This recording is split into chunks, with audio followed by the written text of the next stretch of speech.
was correct in my summation then. This is where the printing press created by the master counterfeiter Prescott was hidden. There must be 2,000 counterfeit notes here. If all these had entered circulation, the Bank of England would have been severely undermined. Now we only have to wait and catch the bird returning to its nest. You think this man, Prescott, will return here? No, he was killed. It is his murderer I need to catch. James Winter, alias Killer Evans, known to have shot 3 men in the States. Well, if our Wild West friend tries to live up to his nickname, I will be ready for him. I have my revolver. Good old Watson. Stay where you are, Mr. Evans, if you value your life. You have a gun trained on you, and Scotland Yard will be with us in a few moments. I would advise surrender. Well, well. I guess you've been one too many for me, Mr. Holmes. Saw through my game, I suppose, and played me for a sucker from the first. Well, sir, I hand it to you. You have me beat, and...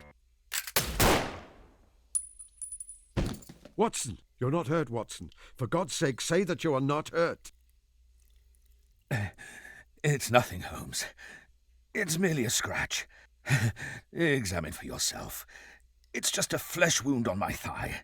You're right. It is quite superficial. Is Killer Evans... Yes. A clear case of self-defense on your part, dear fellow. Perhaps it is just as well that it should end this way. If he had killed you, I would not have let him get out of this room alive.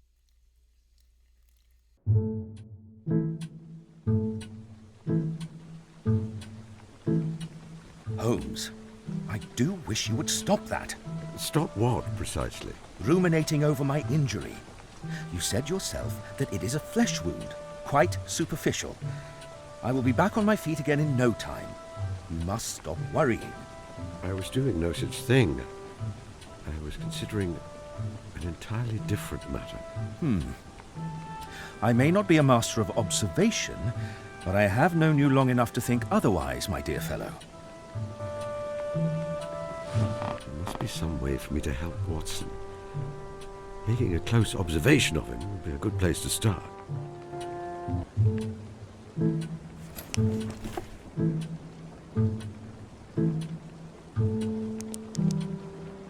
My intimate companion and biographer, Dr. John H. Watson.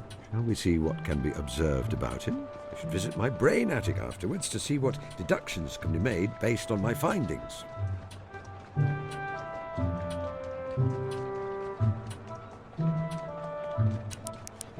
You may read it when I am finished, Holmes. I am trying to read it, Holmes. Are you becoming familiar with your competition, Watson? It's a jolly good little story. You see, this young governess goes to work in a large country house. Then one night, her employer is killed, seemingly by a toxin from an exotic plant he was cultivating. And she decides to make an investigation of the matter. Who are the suspects? Well, personally, I suspect the butler who... Wait. If I keep telling you details, you will tell me who the culprit is before I have finished. Sorry, Holmes. You must read it yourself after I am finished with it. It is a yellowback novel entitled The Lady Detective Makes It Right. There is a picture of a young lady examining a footprint on the front, an advertisement extolling the virtues of cocoa on the back. Holmes? I'm feeling to see if you have a temperature. I do not have a temperature, Holmes. I have a superficial leg injury, that is all. His look of concentration is occasionally interrupted by him wetting his lips and clearing his throat slightly. I have just observed something important. I should enter my brain attic later in order to see if I can make any deductions. You're quite certain you need nothing from me? I value your companionship. But beyond that, no special measures are needed. Whatever can you mean me to do to the poor fellow? Whatever can you mean me to do to the poor fellow? He was shot in the left thigh. The evidence is mostly gone. His blood-stained trousers have been burned. The bandage is not visible under his clothes. I can tell from the way he sits that it's still causing him some discomfort. He has had quite enough gunshot wounds for one lifetime. Holmes, you are brooding again. I am touched that you are so affected, deeply touched. But I hate to see you keep berating yourself. Oh, Holmes, please don't do that. It is still rather tender. 1,000 apologies. The leg won't be of much use for a while yet, I fear. I would prefer to speak to the gentleman it is attached to.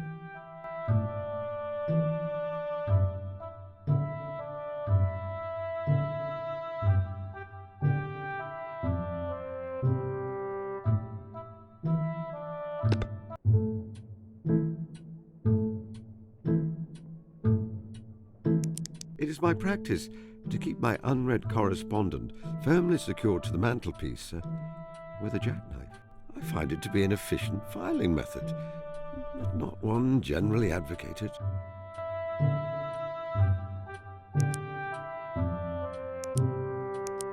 What a trusty little knife this has been. Holmes, is it possible that you are slightly bored? Bored? No. Why would you think that? I have no letters to secure at the moment. If I take the knife, all my letters would be liable to go astray. I'm going to answer them. Eventually.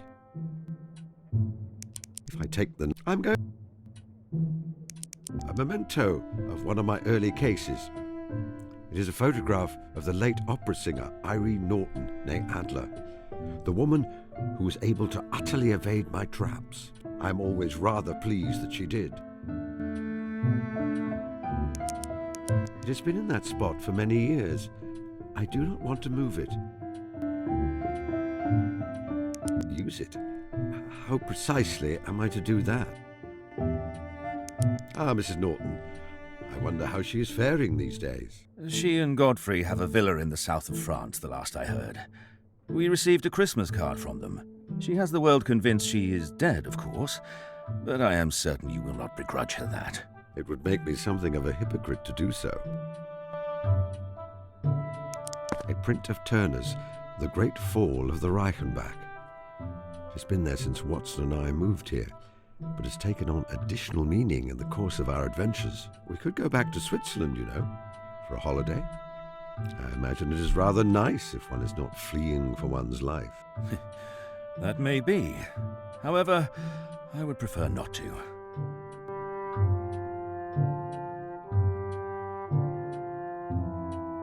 It is entirely too large to easily take down, and I rather like it where it is. I cannot use it in any meaningful way. Death is a mingling of eternity with time. In the death of a good man, eternity is seen looking through time. You horrify me sometimes, Holmes. A single silk embroidered slipper in an oriental style. I lost its partner many years ago. Since then, it has been used as a receptacle for tobacco.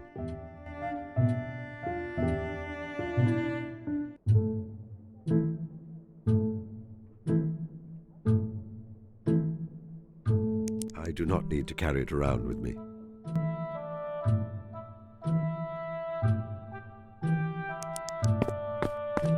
If I pick up my equipment and take it away from the table, I will invariably absent-mindedly put it down somewhere unintended. I do not want to repeat the zinc in the butter dish incident. If I pick up my equipment, I do not want to repeat the zinc in the butter. A well-used set of chemist's equipment. The solutions to some of my most complex cases have been wrought here, over Bunsen burner and beaker. Ah, my loyal beakers, my beloved Bunsen burner, my most excellent test tubes. Do you have some experiment to perform, Holmes? Not at present. Not at the moment, please. I can quickly become absorbed in my chemistry, but I have other business which demands my attention.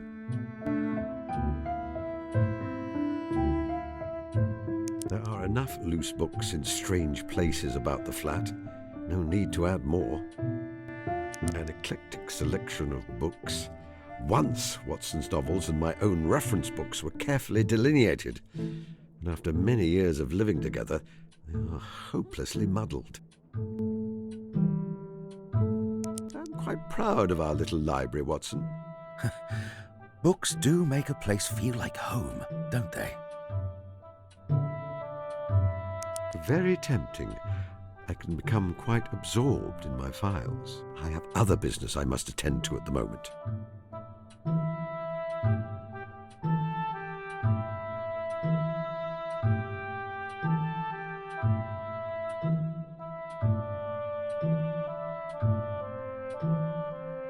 An eclectic selection of books. Once Watson's novels and my own reference books were carefully delineated, and after many years of living together, they are hopelessly muddled. There are enough loose books. I'm quite proud of our little... A rather bulky wall-mounted telephone with a tube to speak into and one to raise to your ear. I have seen more compact models. However, it has served me well enough since I installed it several years ago. I may be able to pick up the earpiece, I suppose.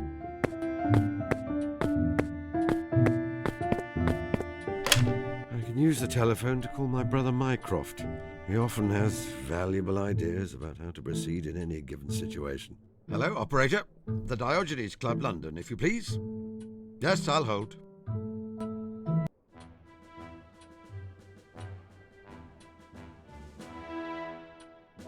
My dear Sherlock, how can I be of assistance?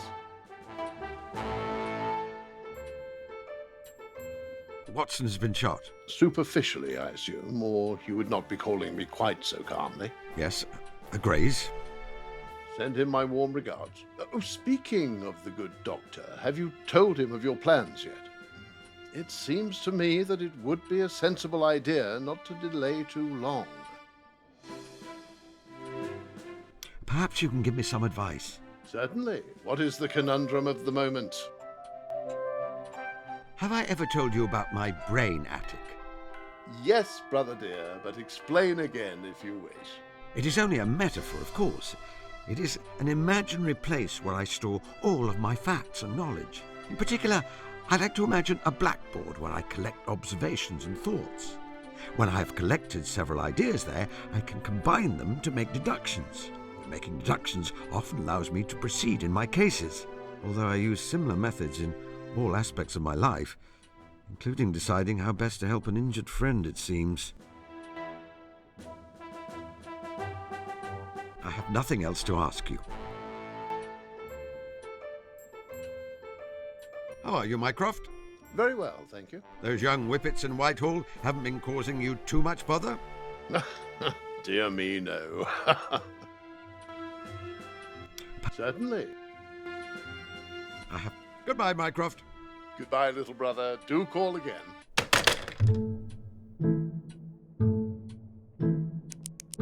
This is Watson's gasogene.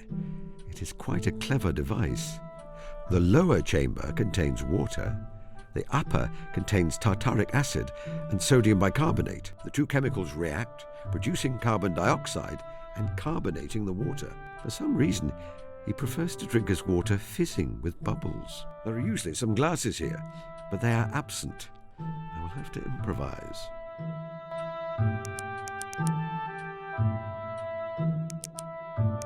I've always felt this gasogene is a very neat little device. It is only a shame that I am not more partial to what it produces. You should try it, Holmes. Carbonated water is very healthful. It is good for dyspepsia. I will need a glass or other suitable vessel to hold the liquid first. I I do not want to move it. It fits rather neatly in this corner. Well, well, what have we here? Some pink pansies have been delivered to our door. There's a handwritten card on rather fine cardstock. The penmanship is decidedly female. However, it has a certain lax form which I associate with those in the medical field. Dear John, wishing you a swift recovery. With warmest regards, Rebecca. Dear John. Dear John? How presumptive. I suppose I could toss them out of the window. Oh no, Watson might complain. Well, well, what have we here? The penmanship. Dear John. Dear. Oh. Holmes, please leave those there. They were a kind gift from a friend. Stupid flowers. Did you say something, Holmes? I said that these flowers are stupid. That's what I thought.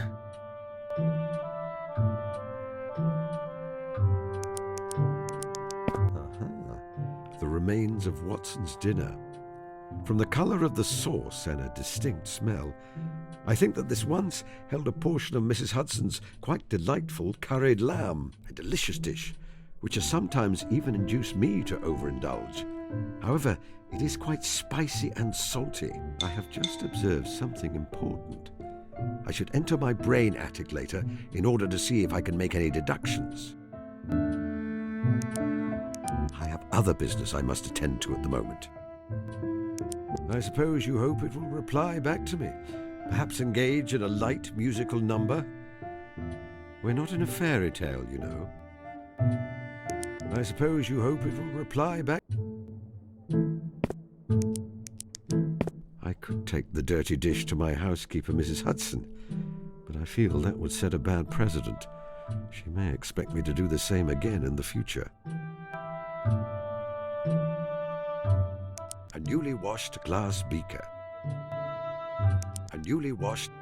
I don't want to carry around delicate glassware unless I have a specific purpose for it in mind. Look, Watson, one of the beakers from my chemistry set. Yes, very nice. I don't want to carry...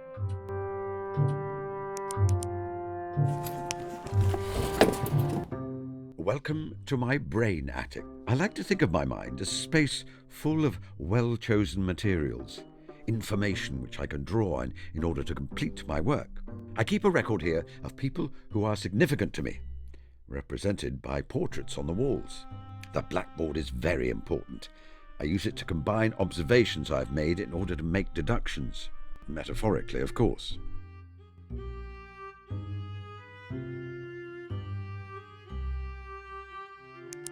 I've been meaning to get rid of that. It clutters up the place. No, there's no use. It'll only pop back again. Try as I might, there's no removing it now it's here. No, it is useless. Entirely useless. There's no need for it to be here at all. I hope you realize that you're taking up valuable space in a finely tuned machine. My brother Mycroft. He is my superior in observation and deduction, although he does not have the energy or ambition to be a detective. Instead, he uses his capacity of storing facts in aid of the government.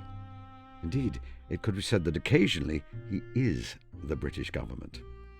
Oh no, I couldn't take down the portrait of Brother Dearest. Mycroft would tell me that I should consider the problem for myself rather than relying on him. That was generally his maxim when we were boys, at least.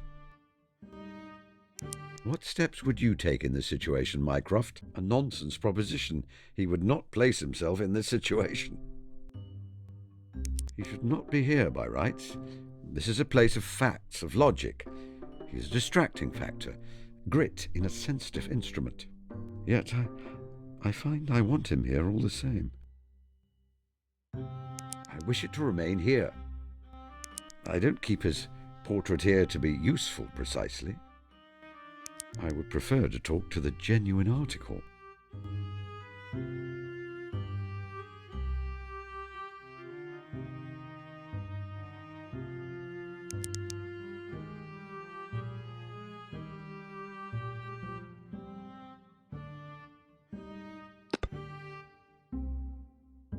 Watson has eaten the curry, and now he is clearing his throat often and licking his lips.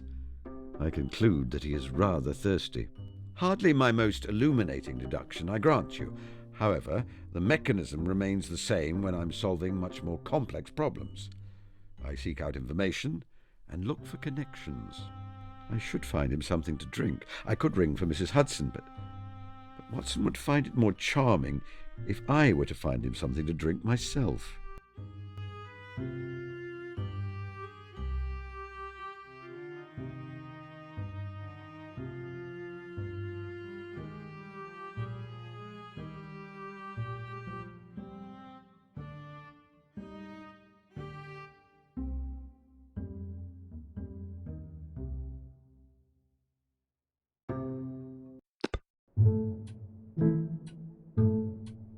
Aha, yes, I shall take the beaker.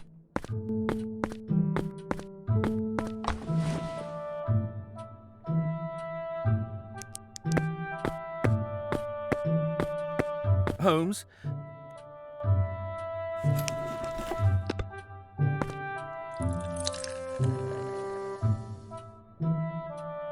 There, I now have a beaker full of carbonated water.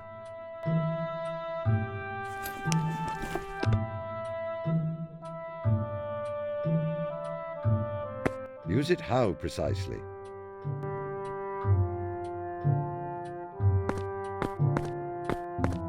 Use it how? Here you are, my dear fellow. You seem to be thirsty after your curried lamb. Apologies for the container. Mrs. Hudson seems to have purloined all our glasses. It is clean, I assure you. Thank you, Holmes. You are right. I am thirstier than I realized. I will trust that you have avoided cross-contamination when it comes to your scientific equipment, and that this is not an attempt to poison me.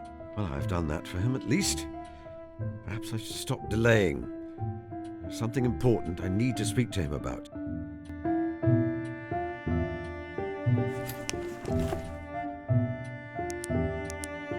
Tempting. He is not quite so injured that I need to toss him over my shoulder and put him to bed, however.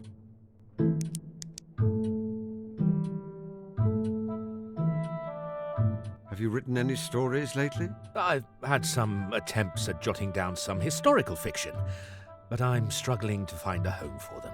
I may make an attempt at writing up more of your cases.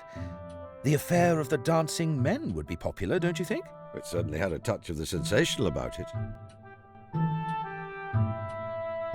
Have you ever considered getting a dog, Watson? Sometimes. I am fond of dogs. They require considerable care, however. Indeed, yet they are loyal beasts with excellent noses. You remember old Toby, kept by Mr. Sherman? If we had a little more space, and I thought Mrs. Hudson would allow it, I may have thought to buy him and have him here with us. But now both man and dog are long dead. Oh hum. Such is the way of things. Did you enjoy your curried lamb? Yes, very much. Mrs. Hudson may still have some available if you are hungry. You must eat, Holmes. The case is over. Again, I will say. Wait a moment.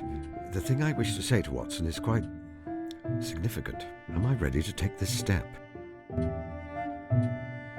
Watson, we must discuss something important. Earlier, you presumed that I was berating myself for allowing you to come to harm.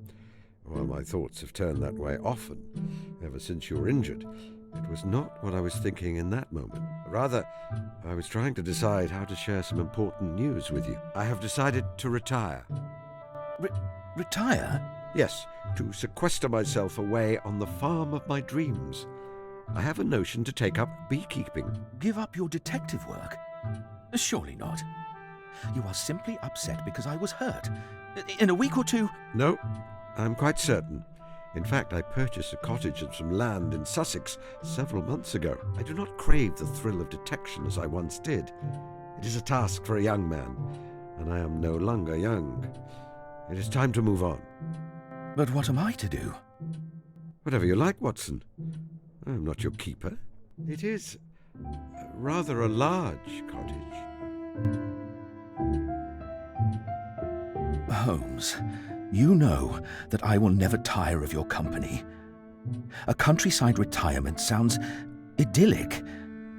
Yet, this is very sudden. I am not certain I am ready for that kind of seclusion. I still have a few decades' worth of a perfectly respectable medical career ahead of me, and people here who rely on me.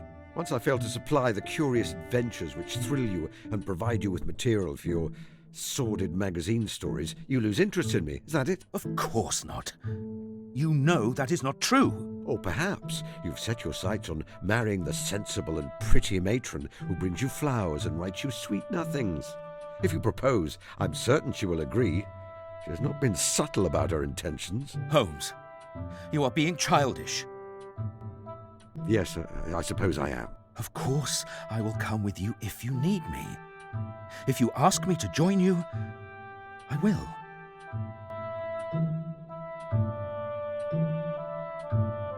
No, I cannot ask that of you. You are loyal and true to a fault, my dear, dear Watson. And I'm certain that you would give up your passions to join me in mine. If you did, a seed of resentment would be sown which might drive us apart in the end. I could not endure that. It seems that we are being drawn along different paths then. Yes, Strange, isn't it? yes. Very strange. They were wonderful years, weren't they? I loved every moment. Watson, they were glorious. We were glorious. You won't vanish on me, will you, Holmes? You won't simply disappear without telling me you are going.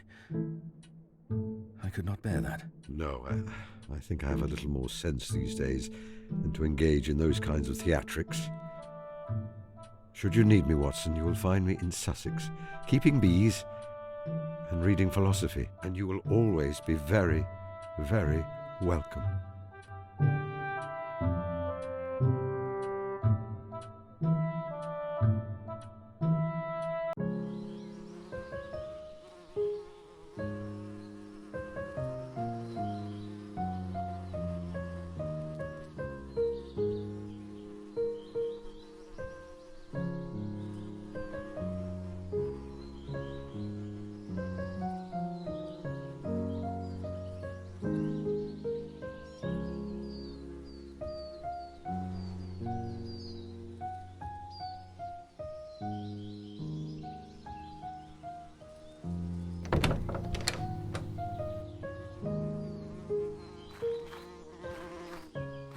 Watson, are you going to loiter on my doorstep all morning?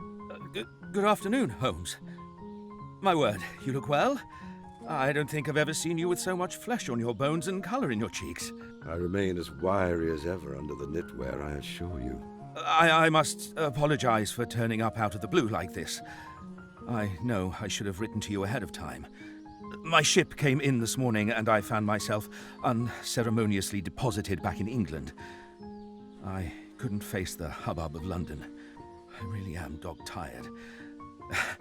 And you do have rather a good track record of perking me up when I'm back from a war. So I hoped, if it is at all inconvenient, then you must tell me. I am certain I can find alternative accommodation. Watson, kindly stop talking nonsense. Come inside, get out of that uniform, and make yourself at home. You must stay for as long as you like, my dear, dear Watson. Watson is by my side again. I must ensure that he's able to rest and recuperate, and find a way to tell him, well, many things. But how? A picnic, perhaps, on the cliff tops. He would like that. The perfect moment of peace and tranquility after the bloodshed he has seen, all the lives he has saved and not managed to save. I will ask my housekeeper for suggestions for what I will need. She can generally be found in the kitchen.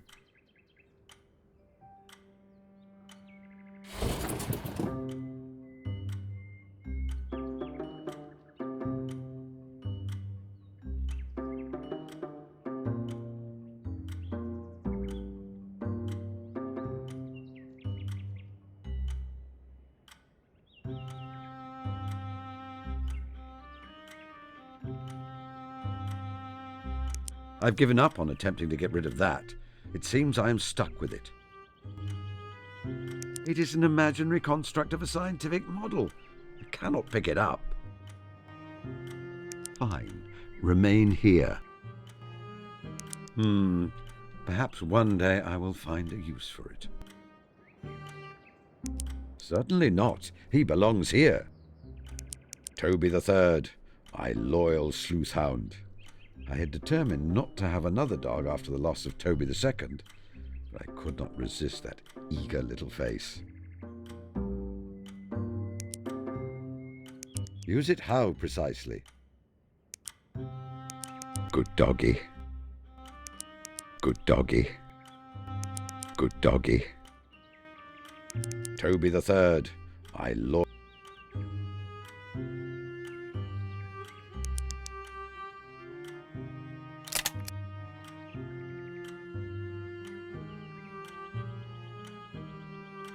As head of the local Women's Institute, Mrs. Whitlock is the closest thing Fulworth has to a civic leader. She is widowed and does not seem in any hurry to marry again. She is simply imaginary and cannot reply. Use it how precise? Certainly not. Certainly not. She belongs here. Let him stay where he is. I think the young fellow would be thrilled to know he has a place here. He may be useful for the kinds of tasks I used to employ the street urchins of Baker Street for, sending messages, retrieving items, keeping watch. Mrs. Kumar's young son, Sanjay. He attends the local village school and spends the rest of his time helping his mother or finding a solitary place to read a book. He does not seem to be a popular boy. His closest friend is Tilda, a girl a few years younger than he is. Lately, he seems to have taken quite the interest in me. I do not mean to say that he speaks to me. He simply observes at a distance.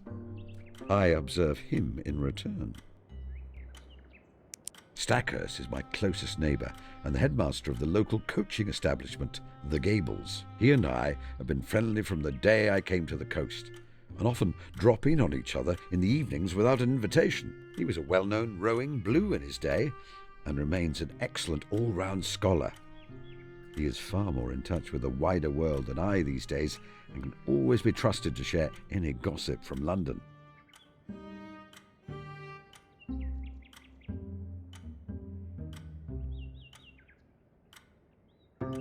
My neighbour, Mrs. Kumar, came to live in Fulworth in 1915. She is a widow. I believe her husband served in the Indian Expeditionary Force under the command of General Sir James Wilcox. Like so many other women in the wake of that terrible slaughter, she has built up a livelihood to support herself and her young son. She has a shop selling quality cloth and haberdashery. Butter would not melt in the mouths of the ladies of Fulworth when they buy fabric from her, but behind her back they gossip cruelly. On my arrival in Fulworth, I engaged Martha as a housekeeper.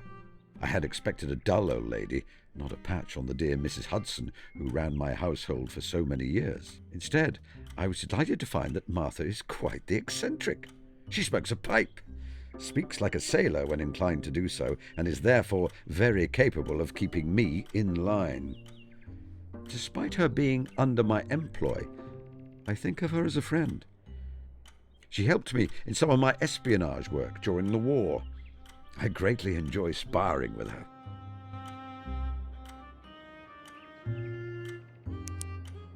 Oh no, she must remain here. Certainly not. She belongs here. If Watson came to stay on a permanent basis, you may find your workload slightly increased, but I'm certain he would be your ally on many matters. He shares your views on indoor target practice with a gun, for example. She is simply imaginary and cannot reply.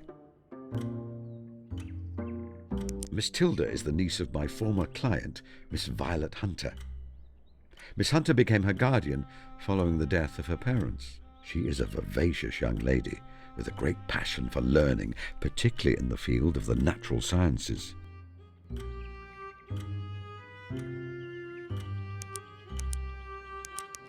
Certainly not. She belongs here.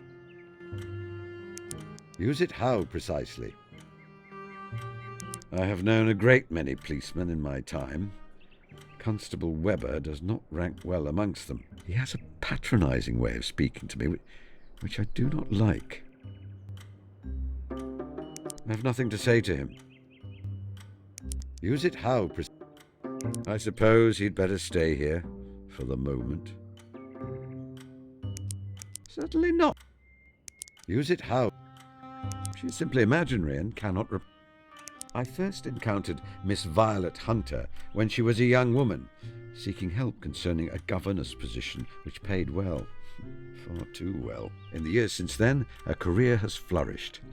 She's been headmistress at a series of schools, each time leaving them better than she found them. I was quite delighted to find that she also has a house here in Fulworth.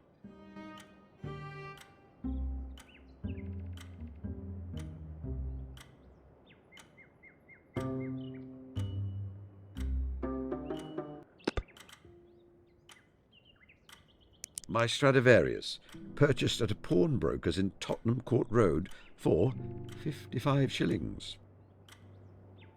My Stradivarius.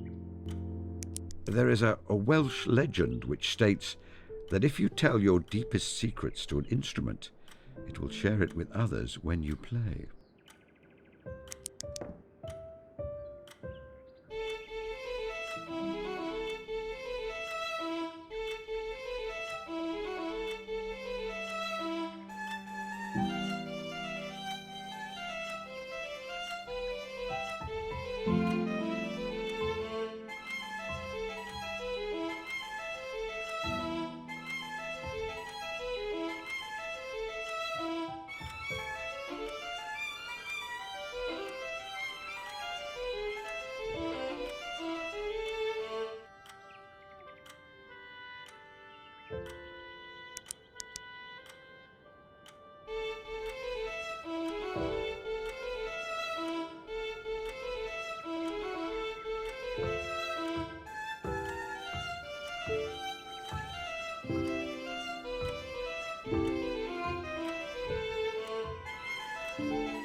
Actually, perhaps I'd better get on with the matter at hand.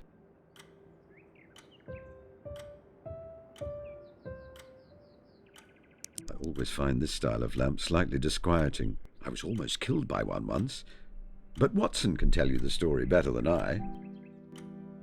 Well, that sounds like a fairly dangerous proposition. Perhaps when it is dark. If you ever find me talking to myself in the presence of a lamp like that, it may be worth checking the talc guard for deleterious substances. The protective hat and gloves I use for tending my bees.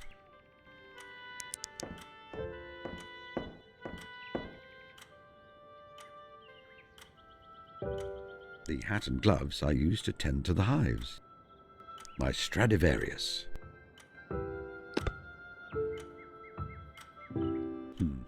On further reflection, I should put these on closer to the hives. They are not comfortable to walk around in. I'll take them off now. A very friendly and intelligent pair of mice live in there. Watson likes to joke that he swears that one of them plays the violin. Putting my hand in there will disturb the mice. Use it how precisely? Good day, my rodent lodgers.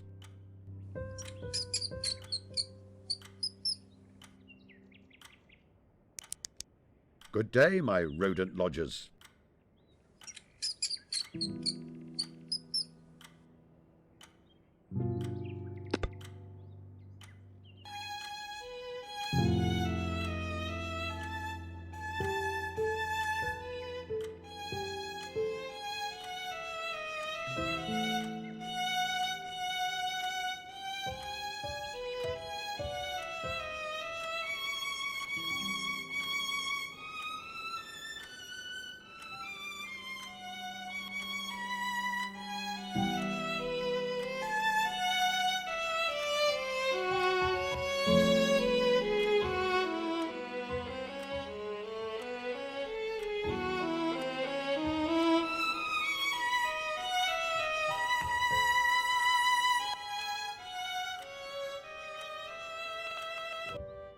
Well, I think they enjoyed the concert.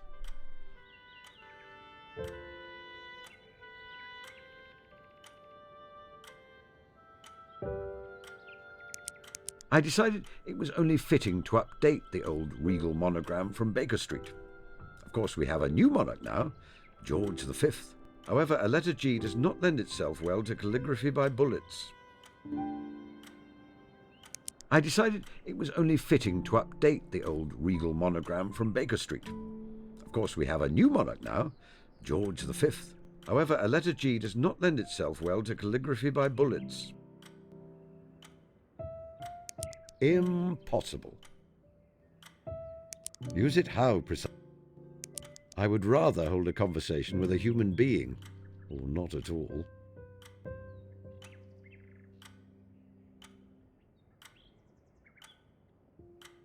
A Staffordshire pottery dog. Watson bought it from the village fete. I detest it. A Staffordshire pottery dog. No, I will not be taking that abomination against good taste anywhere. I will be leaving the dog well alone, thank you. One day, perhaps, I could cause you to be accidentally smashed. I'm sure I could devise a method which Watson would not suspect. I keep little cloths in there for cleaning my spectacles, honestly. I would prefer it remains where it is. I don't need to clean my spectacles at the moment. Don't be...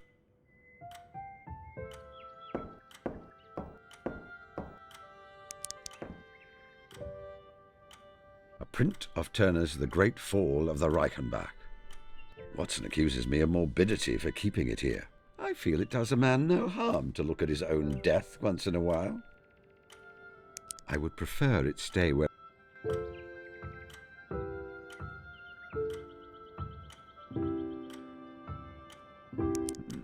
Dr. Johnson once noted that time, with all its celerity, moves slowly to him whose sole employment is to watch its flight. One does not need to worry about time racing forwards with this particular clock. I removed the pendulum after finding the noise irritating. If you hear any ticking, it is coming from the clock behind you on the opposite wall. My pocket watch is more convenient. I do not expect that pleading with one's grandfather clock will make time go any faster or slower. There is no need to wind it, because it does not work. A device for playing sound recorded on a disc made of shellac, although acoustically it is a Platonian shadow of true music. I must say that I enjoy putting on a record in the evenings and enjoying a concert in the comfort of my own home. There is no need to wind it.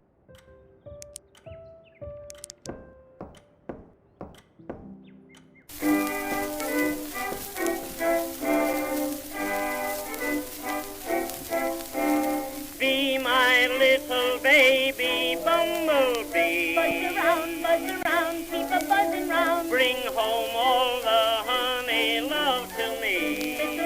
Little bee, little bee. Let me spend the happy hours roving. You misunderstand. This device is for playing back sound, not recording it. I did once own an Edison phonograph, with some thoughts that I might record some memoirs of my childhood onto wax disc. Alas, I am not the wordsmith and storyteller that Watson is. I'm afraid my tale was rather dull, and now my attic is brimming with wax cylinders. Honey, keep a buzzin', please. I've got a dozen cousin bees. It is perfectly fine where nothing I can observe is relevant. Don't be...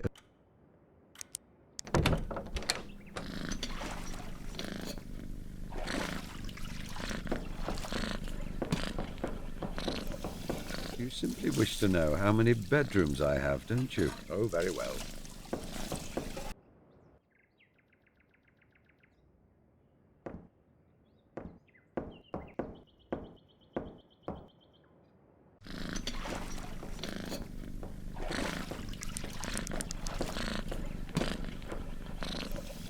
Hodge, who I think I must begrudgingly consider to be my cat. Or else I am her human. Well, she turned up one day and has not left me, at least. Oh, but she's sleeping and looks so peaceful. I don't wish to wake her. Besides, it would compromise her dignity. I think it must be a fundamental law of the universe that a cat cannot be used. And how are you today, Puss? Your studies of the local rodentia are proceeding well?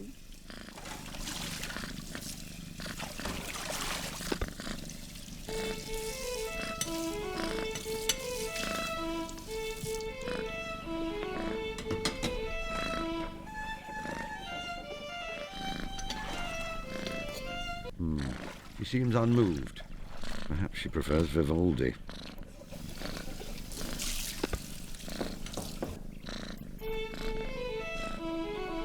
Mr. Holmes, will you please do that elsewhere? I'm trying to work.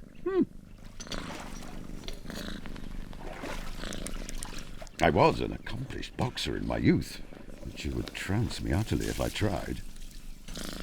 Perhaps I should speak with her. Perhaps...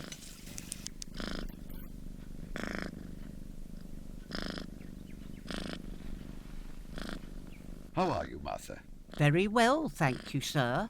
Although I am quite busy at the moment. Sometimes it feels like this house is lived in by a couple of elephants, not two distinguished gentlemen.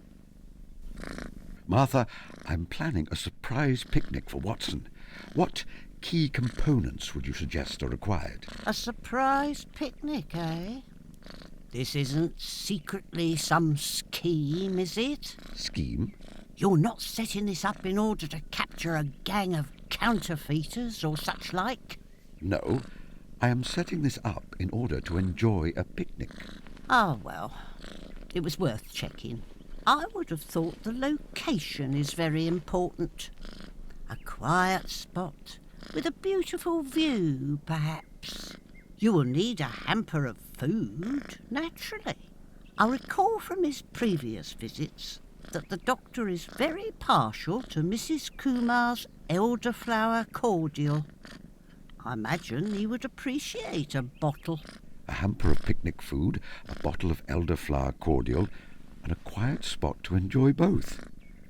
I think that can be arranged. Thank you.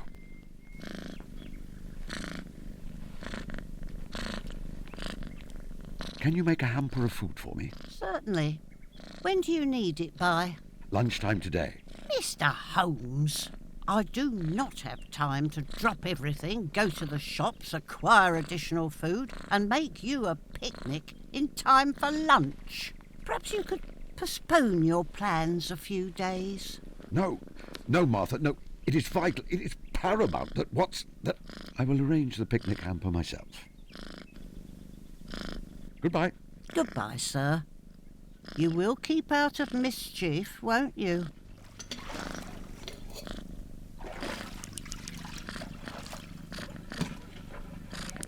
I've never known a woman with such a passion for tobacco. We can talk for hours about it.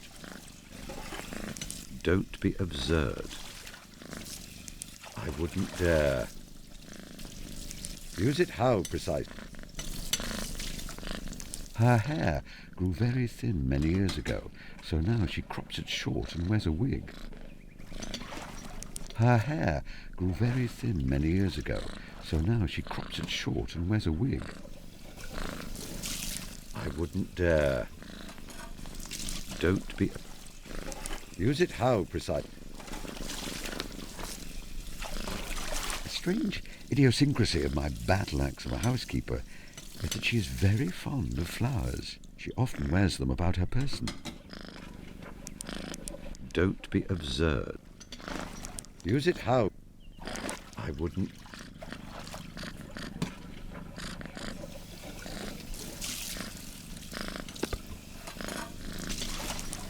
I was an accomplished boxer in my youth. Forgive me, what did you suggest? A hamper of food, a bottle of elderflower cordial, and a quiet place. Perhaps you may find some other things along the way, but those are what I would consider to be the essentials. Goodbye. Goodbye, sir.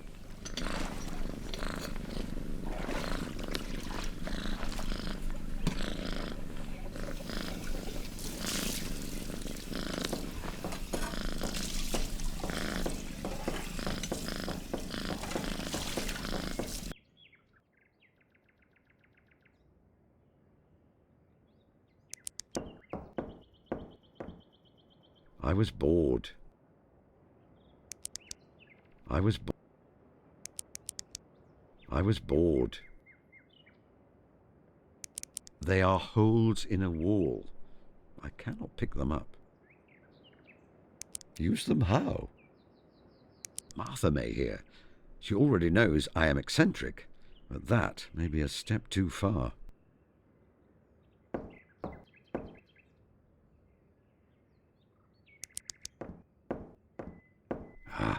Martha has done an admirable job getting the acid stain out of the woodwork. I can turn the handle and open the door, if that is what you mean.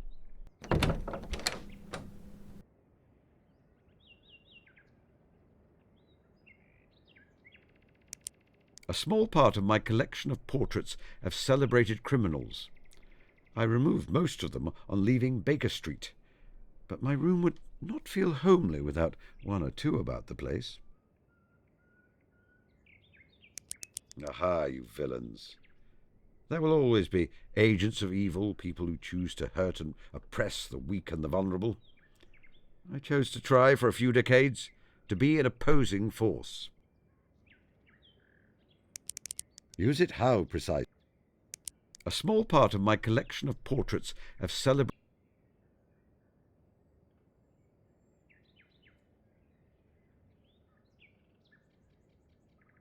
A nefarious cat burglar, known for charming all those around her. It is perfectly fine. Use it how precisely? Aha, you villains. A small part...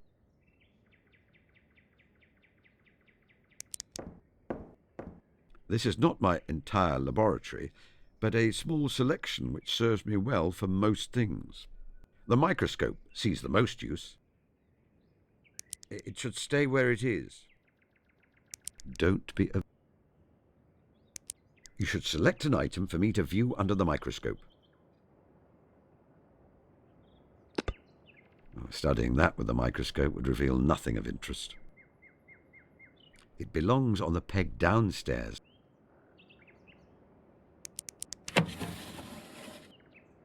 Let me see. There is old chemistry equipment, some pliers, some string. Aha! My lock-picking tools.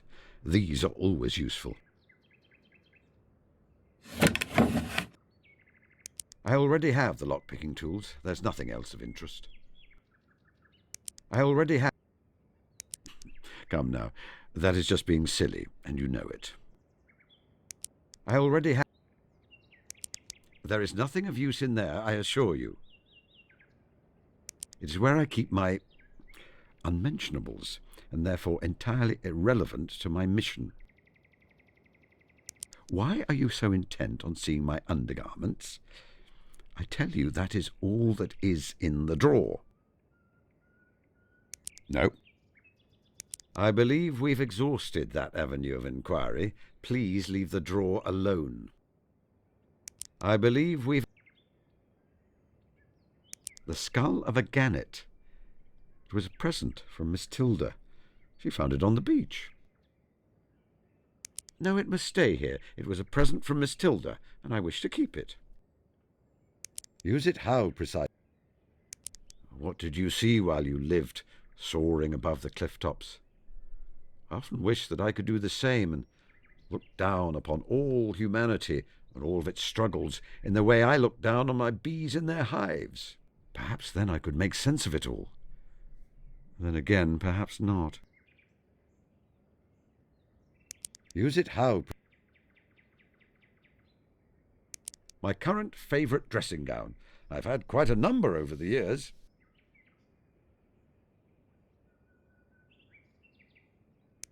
Last October, I decided to challenge myself to paint a small painting, one each day throughout the month.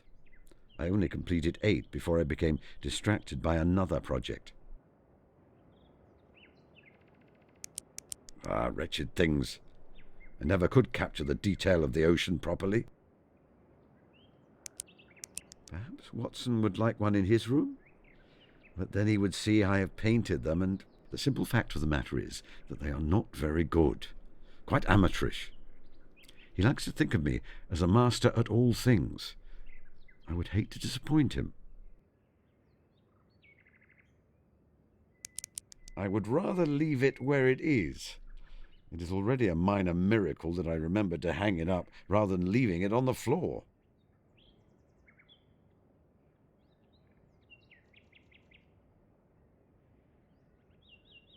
If my humble home has any faults, it is that it can become very cold in the winter. This device can be filled with embers from the fire and then used to heat the bed. I keep meaning to invest in a rubber hot water bottle instead.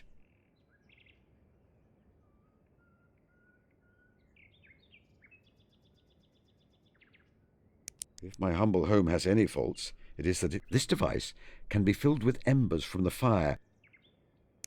I would rather keep it there so I have it readily to hand this evening. Don't be absurd. Later, when I'm getting ready to sleep.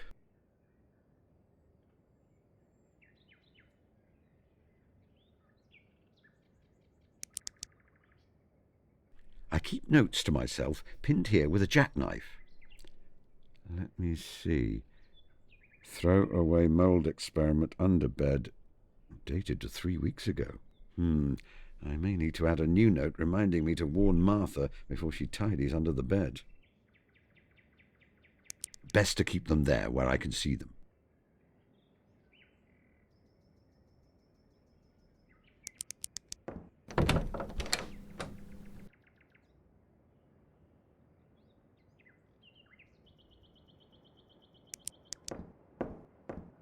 I can assure you it is securely fastened in place. Perhaps you mean me to open it? My word. For many years, this was a lumber room.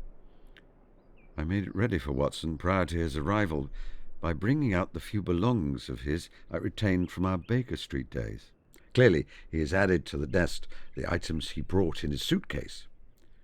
Seeing all his personal effects here makes me feel as though I've stepped backwards through time.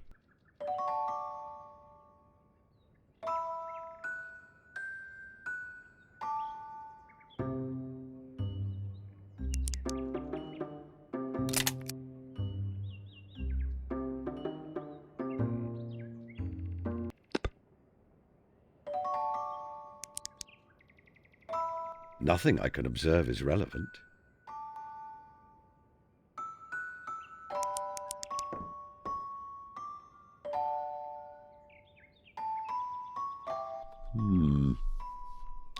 When did I begin to look so avuncular?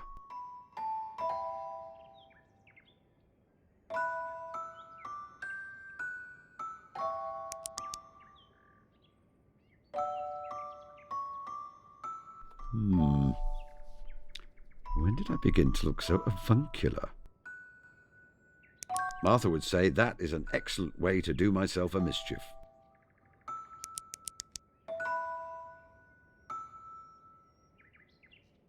I have always been an odd-looking fellow, and I cannot say that age has improved the situation.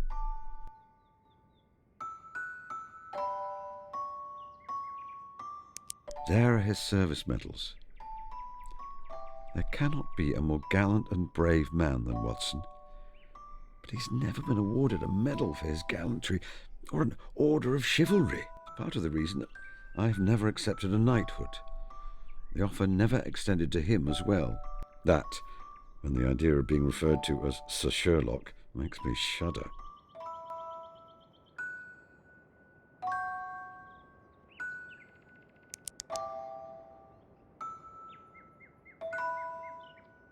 I've always been an odd-looking fellow, and I cannot say that age has improved. What an odd creature you are, Sherlock Holmes.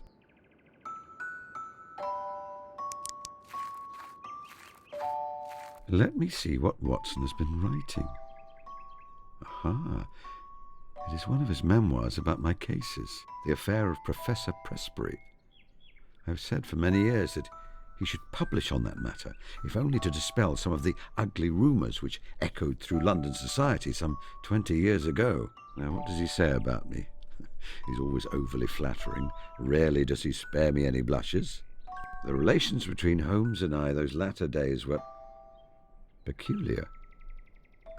He was a man of habits, narrow and concentrated habits, and I had become one of them. Oh dear. As an institution, I was like the violin, the shag tobacco, the old black pipe, the index books, and others perhaps less excusable.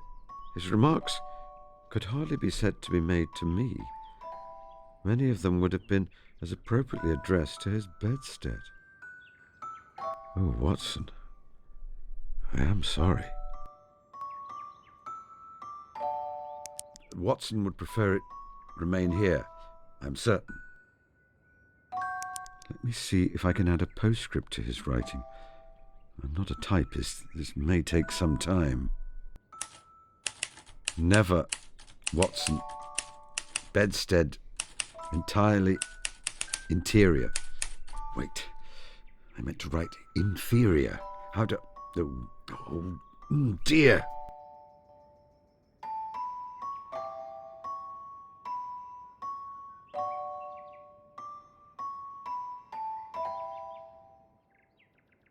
I much prefer this style of stethoscope to the sort that is more like a rigid tube. If I take it, Watson will wonder where it has gone. I'm pleased to say that my heartbeat sounds strong. I'm certain that keeping active and eating better than I did in decades past has helped.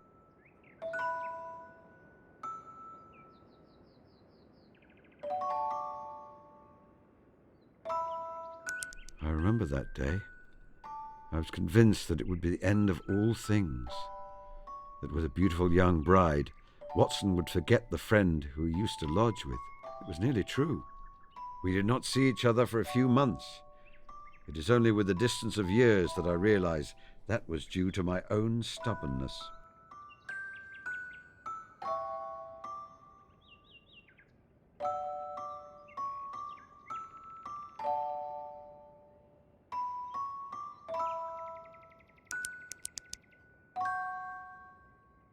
It is perfectly fine where it is.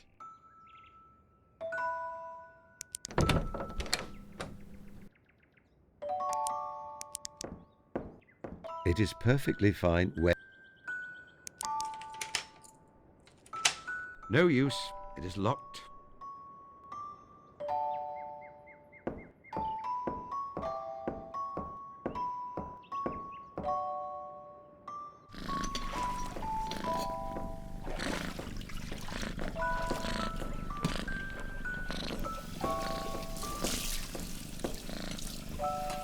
I was using it recently to dig up the flower beds in the front of the house.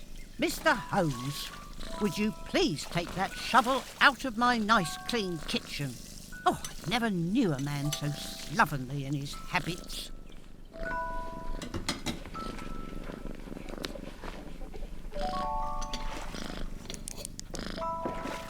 May I take this, Martha? I may need it to exhume a body.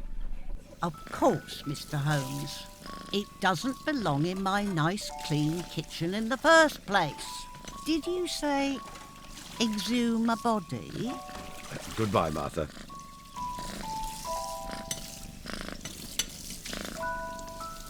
A print of The Shipwreck by Claude Joseph Vernet, who is my esteemed ancestor. It explores concepts of the sublime, the horrible and powerful, meeting the beautiful.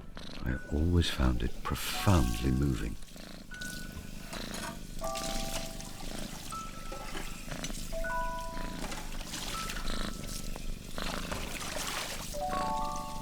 How?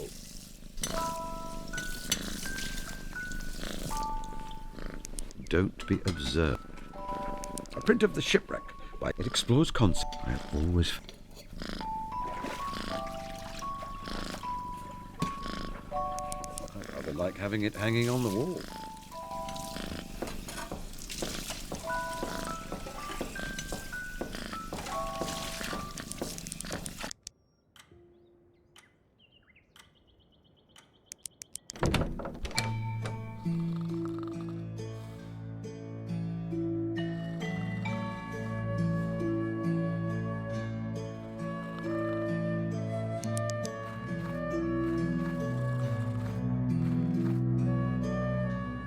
Dr. John H. Watson, my stalwart biographer, intimate friend, and erstwhile partner in the art of detection. There are crumbs on his moustache. Toast, I believe. It is not one of the faux moustaches I've sometimes worn as part of a disguise, so I cannot simply remove it. Why would I want to? It suits him so well, and his upper lip may catch a terrible chill. The finest moustache in all England. The finest moustache in all England. That tickles.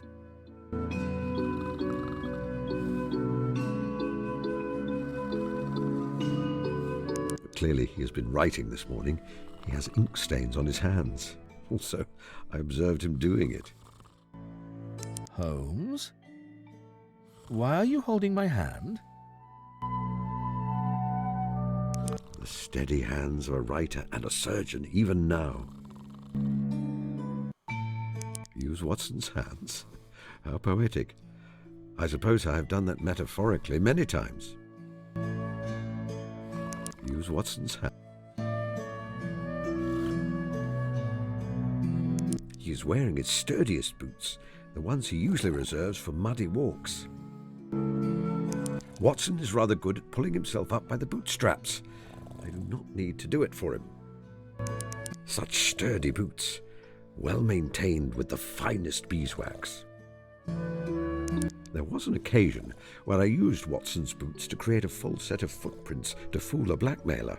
I don't need to do that now, however, so I'll leave them where they are.